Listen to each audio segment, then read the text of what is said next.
This is the second heat of the men's 400-meter hurdles.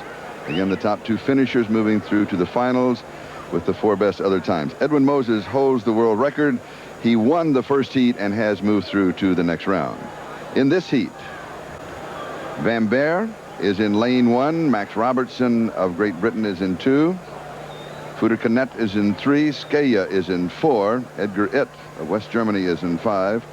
Ochako is in 6. Lane 7 is open, and Danny Harris is in lane 8. And as you know by now, Danny Harris is the man who ended the streak of Edwin Moses at 107. He also the Olympic silver medalist. Danny Harris would be in a bit of trouble if this were the final, but since it's an early round, he's in lane 8, and as long as he runs in a relaxed fashion, he shouldn't have much trouble qualifying. Where at the final, he wouldn't be able to see anyone. Here, where the opposition really isn't that good, if he stays relaxed, just runs his race, he'll be fine. Not only is he out in lane 8 where you cannot see anybody to pull on, lane 7 to his left is open. So in reality, the next runner is 2 staggers back in lane 6. And that's Ochako of Kenya.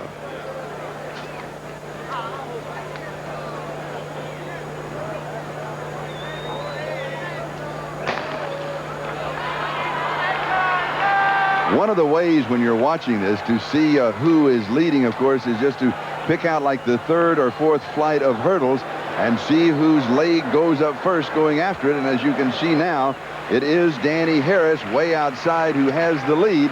But Max Robertson in lane 2 of Great Britain is also running very well, and he has closed his stagger on lane 3. Oh, and Danny Harris had to chop his steps on that hurdle, so they're going to catch him a little bit. Robertson in lane 3 is the next best runner in this field on time.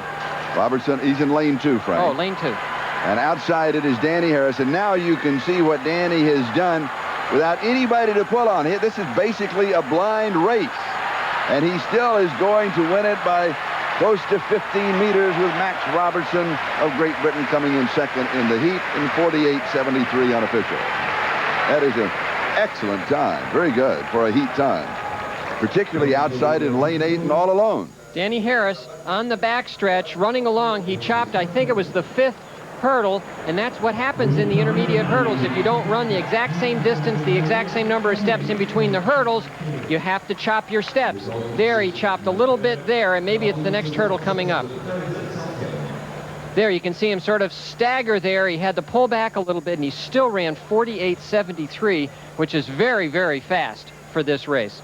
Can't hold back. He was running a little bit scared here, I think. He couldn't see anyone.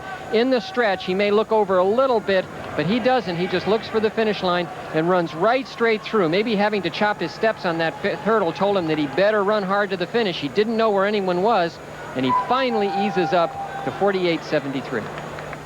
So the key qualifiers in the 400-meter hurdles, of course, Edwin Moses, the man to beat, and Danny Harris, the man who did just that, ending Moses' 122 victory streak. Harold Schmidt, still tough, the German. And down on the bottom, Amadou Diaba of Senegal might have a chance for a medal.